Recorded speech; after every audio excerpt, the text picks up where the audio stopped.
Smashing. Well, this is a real treat. I was just telling my mum that I was speaking to Dave Pirner from Soul Asylum, and I always tell her when I get to interview people who I loved as a teenager and see if she remembers their logos or patches on my school bags and things like that. And Soul Asylum were pride of place when I was a teenager.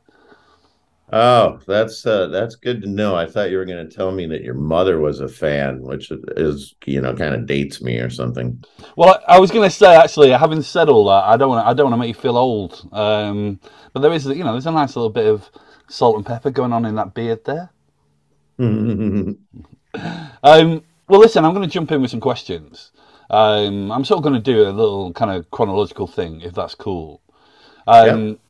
Because the thing is when I do this podcast and I speak to people whose music I've loved all my life, it's always it's an opportunity to ask questions that I've wanted to ask all my life. And I guess that I was thinking little bit about the beginning of you and music, and you learning the drums and loud fast rules.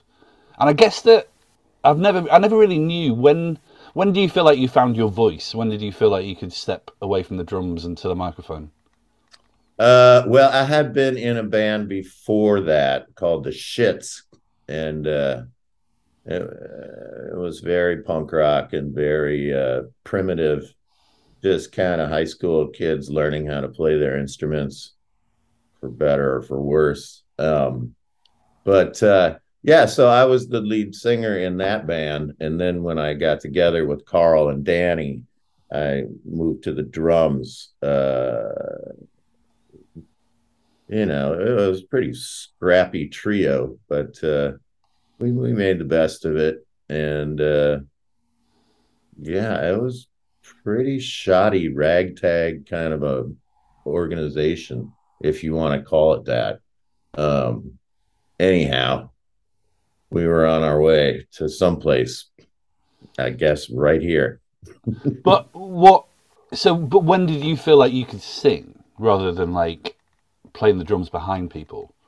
Uh, well, I guess I sang when I was a kid. Different situations where I found myself singing in a choir or whatever the case may be. I didn't really when we first started out as a band. It was mostly yelling and screaming and just kind of not paying that much attention to whether something is in key or not.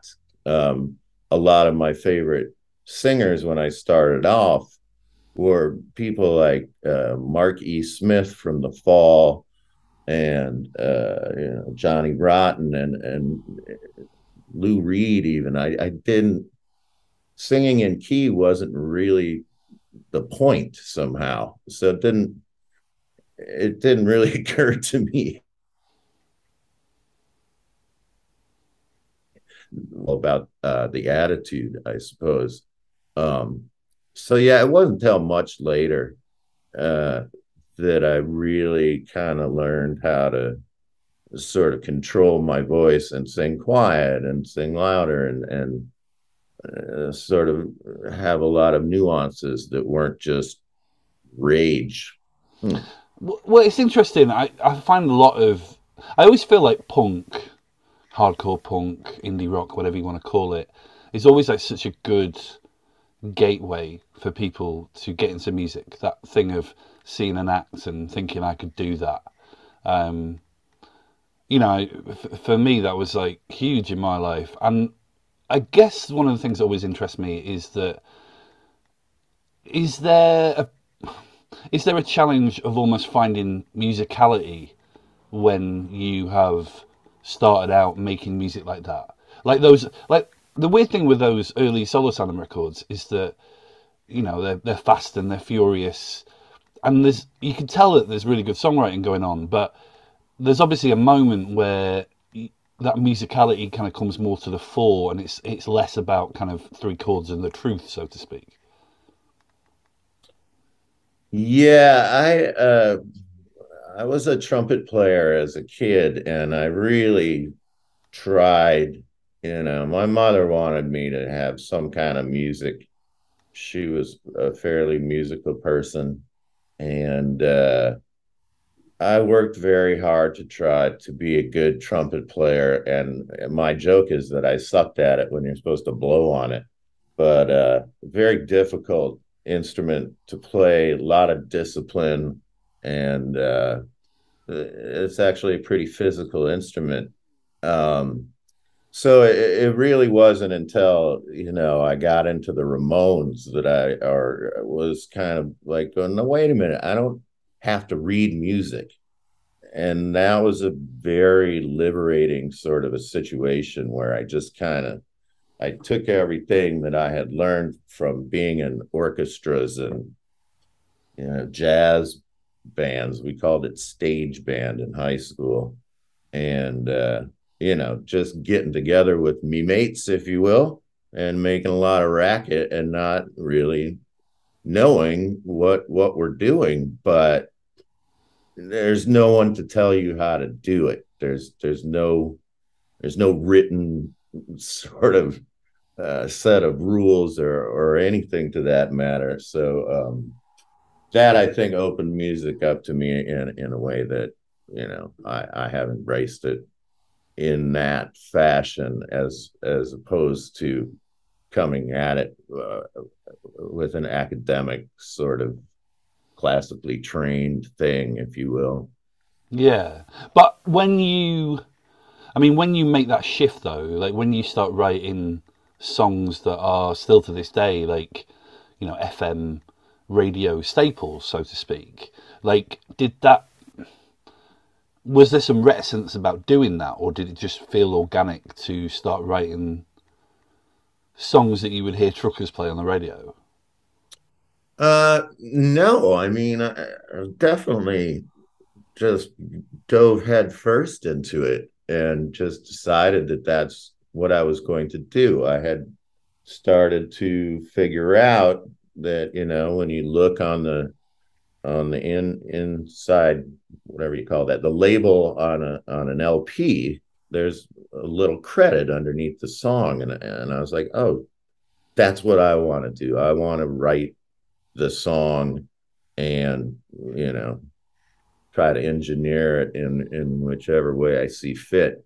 Um, so that was it was a pretty conscious decision to start writing my own music. It just seemed like an avenue for me that was doable, if you will.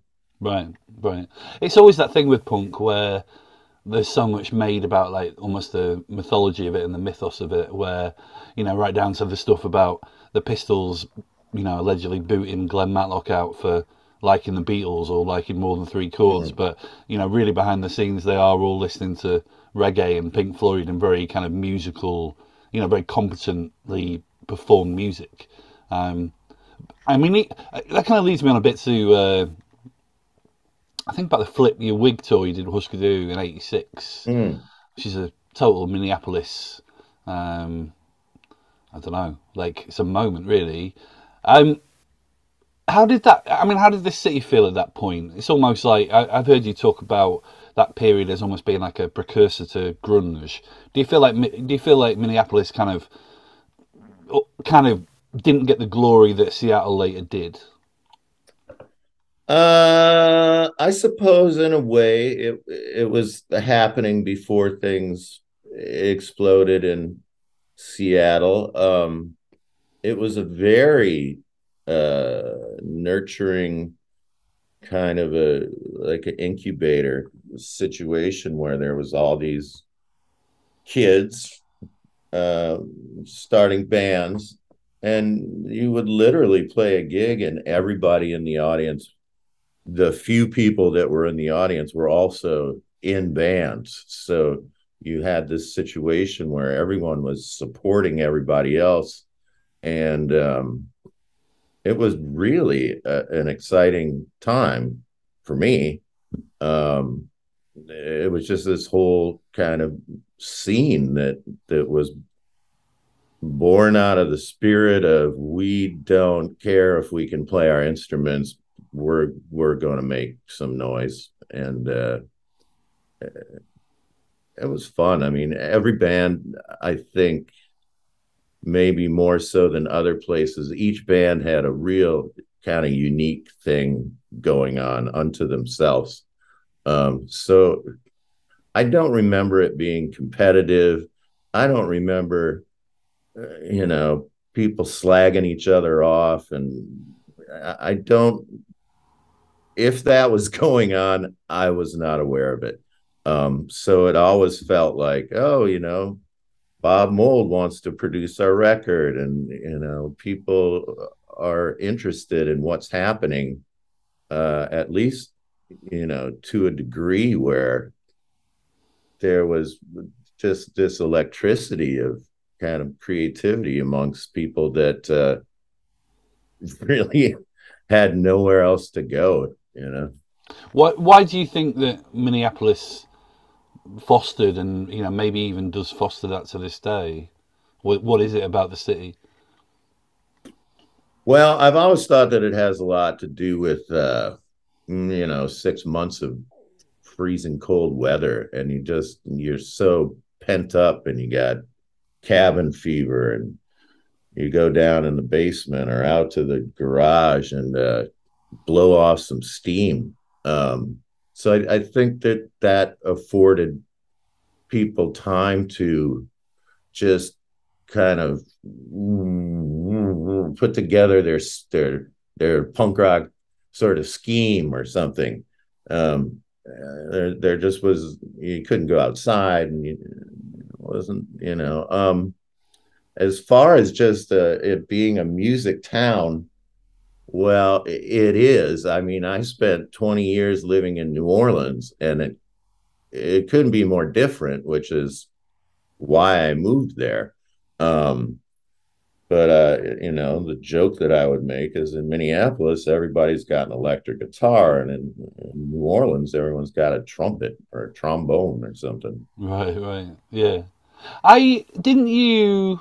So it's kind of the 80s kind of comes to a close. Like, didn't you almost? Were you having some problems with your hearing, weren't you?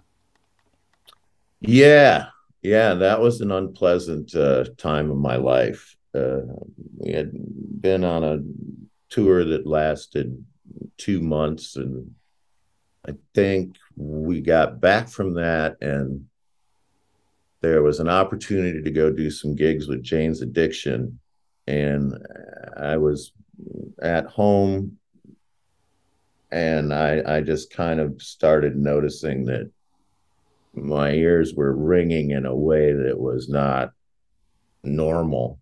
And that just spun into the worst depression that I would ever, I never want to feel that way again. I just sort of lost all my confidence, and sort of felt like I was having this kind of Beethoven problem. I remember there's a movie with Gary Oldman where he's playing Beethoven. He's got his head on the piano so he can hear it because his ears are shot. And it just turned into this. If I lose my hearing, how am I going to make music? And it just spiraled down. And I eventually ended up visiting a mental hospital. And yeah, I spent a lot of time just being super sad, like just kind of mourning my hearing and thinking that maybe it was over. And I just, over time, I managed to kind of put it in perspective and figure out how to do things in a little bit different of a way. I mean, you're young, and you're sticking your head in bass drums, and you're doing all kinds of really stupid shit that you don't really need to do. Yeah, yeah. So did. I mean, you were one of the first musicians I ever really recall talking about mental illness in quite a literate way. Like, did almost like did you have to treat that, or did actually you seeing your hearing and those problems in a different way, did that almost solve the mental health stuff? It's did you say loneliness? No, no. Like, as in, like you were saying that this depression kind of came from Uh-huh. these issues with your hearing, and I was saying Hmm. that as a teenager, you were one of the first musicians that I recall talking about mental illness in quite a literate way. Mm. And I wondered what treatment you had for the mental illness, or did the change in perception of your problems with your hearing correct the mental side of things? Uh, well, I think I'm predisposed to depression in a way. It's kind of runs in my family. So I didn't see it coming because the panic of possibly thinking that I'm going deaf just it tapped into a lot of my faculties that are, oh, for lack of a better expression, just negative. And I think that it is all tied together. Uh, there is a sense of alienation and a sense of loneliness that I became extremely isolated during that period. I was afraid to be around anything loud, and then my social life just kind of disappeared, and I ended up just kind of just wallowing in it. And yeah, it's part of who I am, but it's certainly not the part of me that I enjoy. Right. Yeah. When Grave Dancers Union comes out and you start selling fuckloads of records, did that take you by surprise, or did you know that you were onto a good thing? It definitely took me by surprise. We had left A&M and we made a demo tape in our practice space. And I went out to New York with a cassette tape, and I went to about 5 or 6 different major labels. And Columbia ended up being the label that sort of convinced me that they were going to get behind the band.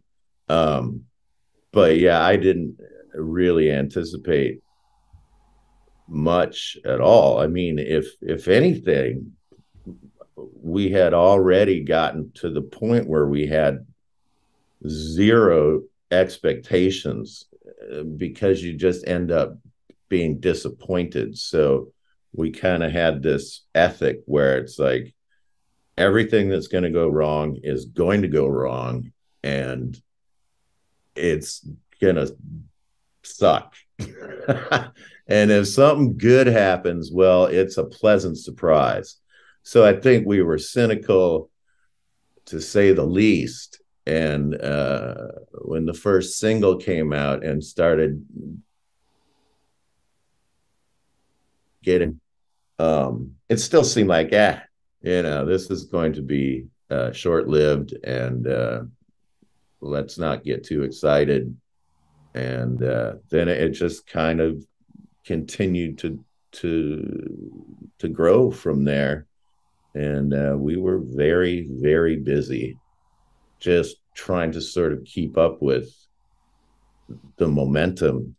And yeah, it was a very busy time. There was not a lot of time to sit around and pat each other on the back or rest on our laurels, or anything like that. There was always one more thing that had to be done.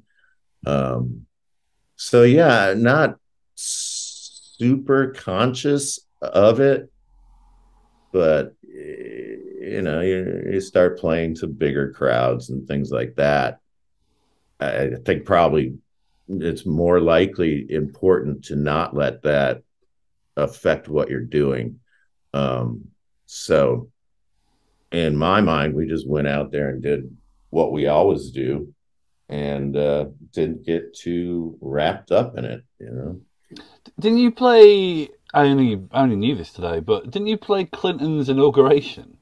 Yep. What do you remember about that? That's wild. We played, I think we played three, might have been four, three shows for Bill Clinton. And my understanding, and I'm not sure if it's correct, but is that Chelsea turned her dad onto the band. He asked us to play at the inauguration, and then we played the signing of a youth employment bill, and we played on the White House lawn, which was pretty cool because I felt like I was singing the songs that sort of had a socio political angle to it, and to have you know these guys on the White House lawn listening to it was kind of like streamlining my message somehow. And then we played when he left the White House. But yeah, I mean, you go into the Oval Office and you have a picture taken with the president, and I was looking out the window in the Oval Office and going, man, who mows your lawn? And he's like, well, I don't know. And I'm like, well, it looks like it needs a little trim because I mowed lawns for 20 years. So I asked him to play saxophone with us, and he said, you guys play the music, I'll play the president. It was very kind of casual and felt very inclusive. You know, there's a lot of young people at the White House, and people seemed appreciative. So yeah, when we played a gig when he left office, he came to Minneapolis, and he asked me for my harmonica, which I thought was really cool to give the president my harmonica. Yeah, it's wild, man. What? I mean, I was like I say, I was a teenager in the '90s, and I guess I always just felt like, I've always been kind of interested in, well, just kind of how we make life better for the most people possible. And I guess that I always kind of presumed that, like, the world I knew would continue on an upward trajectory, and that really didn't happen. Do you think there was something special about the '90s, or is that more kind of me looking at things with rose tinted spectacles, so to speak? Uh, well, I think I mean, I was recently checking out a bunch of new bands, and it seems like people are ready to listen to live rock music. You know, these bands like Amel and the Sniffers or the Chats or whoever. I'm like, wow, they're rock bands. This is this is great because it seems like sometimes we're the only band that has a real drummer and isn't playing to tracks, and there's not a lot of technology or auto tune or any of that stuff involved. And I mean, the band started in 1981. So I think about these formative years, and I think about, the Replacements and Husker Du and Soul Asylum were all getting major label deals, and the Nirvana thing kind of exploded.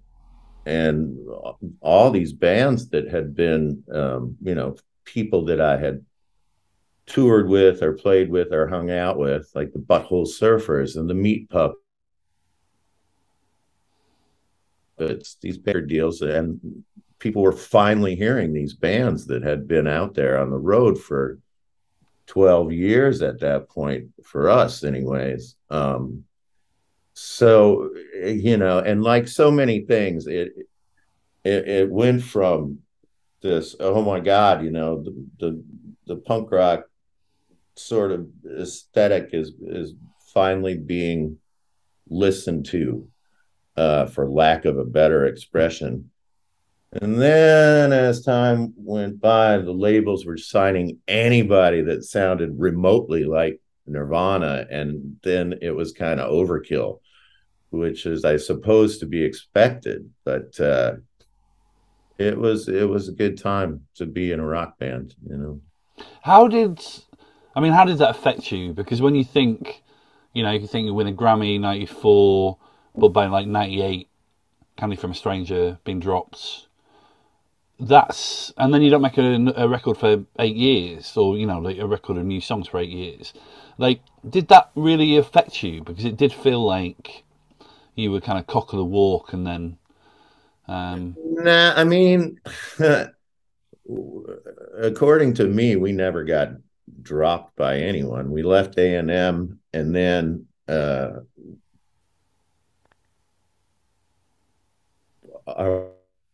and in this odd sort of situation. Should we continue? Should we not? Should we? And we moved to Legacy Records, which is a wing of Columbia, and things changed. Well, without Carl, it didn't really feel right. Um, so I think there was a lot of reckoning and a lot of what do we do now? What are we going to continue? And I kept writing songs, and we weathered the storm. But yeah, it was a period of confusion and kind of hopelessness in a way that certainly no one thought that one of us was going to die at 38 or however old he was. did that take you? Was that a real shock?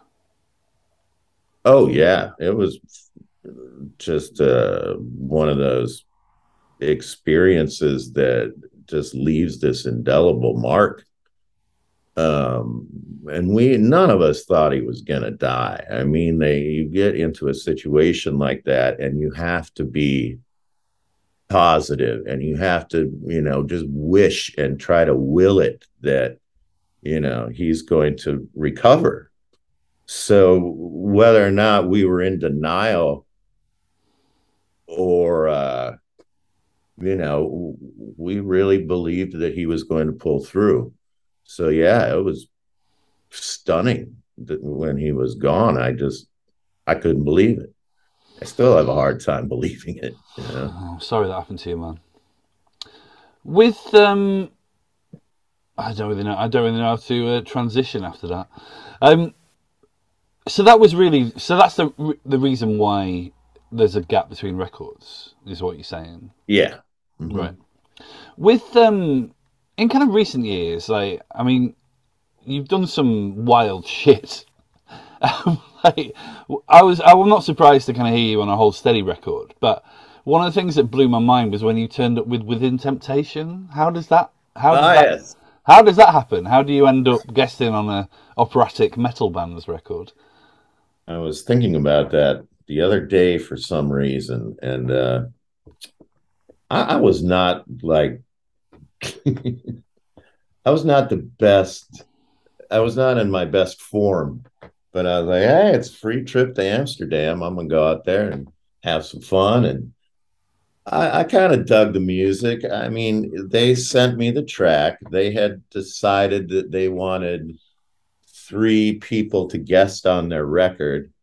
And forgive me for not remembering who the other two were. One of them was a hip hop artist, a rapper, and the other one was Howie Day. So I don't remember. Um, but anyways, they were super sweet, and they asked me to do it, and they sent me the track, and I recorded my vocal in my studio in New Orleans and sent it back to them. And I guess that became the single. So they flew me out to make the video, and yeah, it was nothing but a pretty fun experience. Yeah. Well, so were they fans of your music or? Yeah.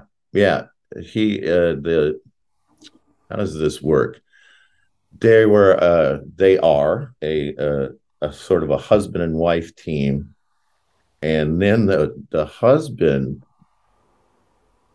stepped out of the band to take care of the kids while she went on the road, which I thought was pretty interesting. I mean, only Progressive? in only in Holland, Yeah.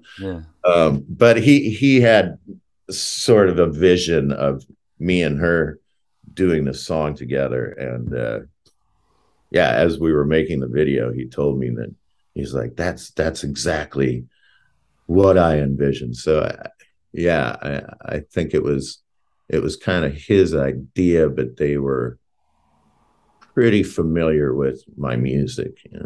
Wow.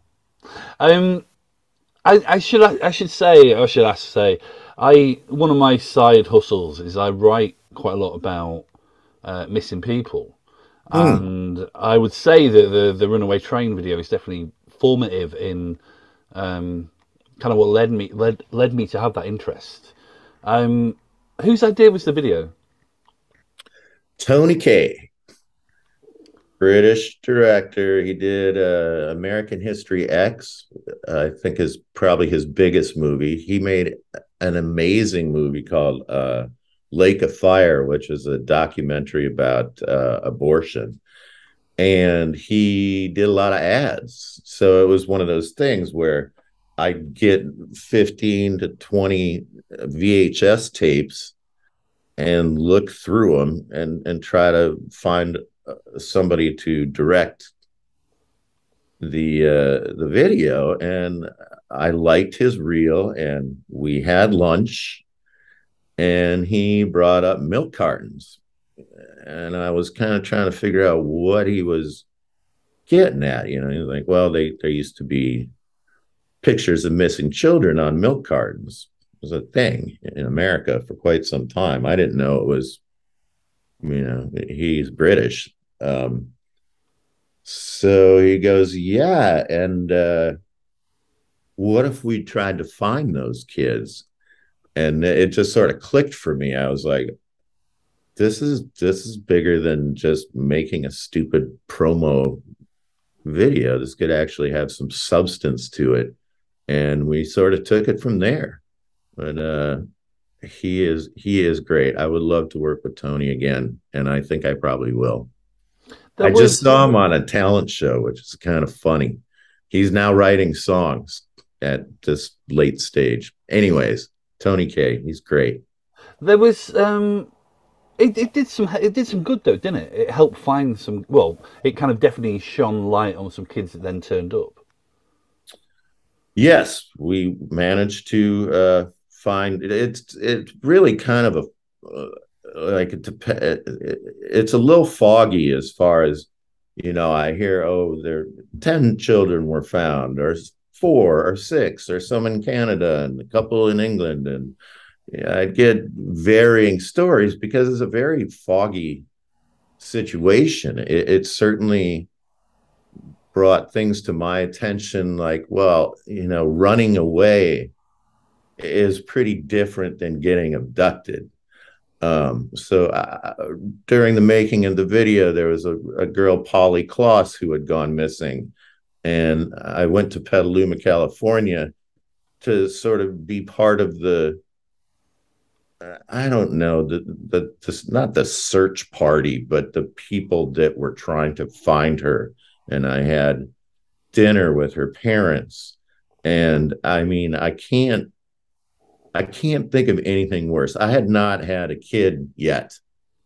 So when I did have a kid, I just was like, you're looking over your shoulder a lot, and you're doing stuff where you're really worried about this. To have that person be stolen from you is, I just can't imagine anything more traumatizing. So when they do find a kid, it's elating, and it's great. And more often than not, it doesn't. go that way. So yeah, I spent a lot of time with this gentleman named Ernie from the Center of Missing and Exploited Children, and it really just kind of became, a cause for me that I was kind of inundated into, but it's so emotional that yeah, I'm still interested in it whenever I hear about it. Some kid gone missing or whatever. I have a sort of a more personal attitude towards it. And it's even more tragic to me that when that video was made, they didn't even have expressions like human trafficking, and they didn't have the what we call an Amber Alert. Uh, what? And they, yeah, Mm, yeah. stuff like that, which is, you know, I guess making progress in the effort to combat this just terrible thing. So I It, guess I feel like I'm glad I could do anything. this is going to be another difficult transition, but let's end with something good. So you're coming to the UK with Everclear. How are you feeling about a trip to the UK? Oh, I can't wait. I'm really looking forward to it. It's been too long. England has always been a place where, you got to kind of hold your own. I mean, there's so much great music that comes out of England, and we had done a summer tour with Everclear, so I'm familiar with those guys, and I think it'll be cool to have some more Yankees to travel around with. I'm sure they have stories of when they were last over there. Um, so yeah, I'm really looking forward to it. I think it'll be fun. Yeah, I'll be the guy in the glasses, kind of bouncing around down the front. I don't kind of get down the front very often, but I think that for you and Soul Asylum, I'll make the exception. All right, man. Well, I hope I get to hang out with you a bit. Dave, thanks so much for your time, man. Thank you, my man. All right, Take dude. care. Take care. Bye. Bye. All right.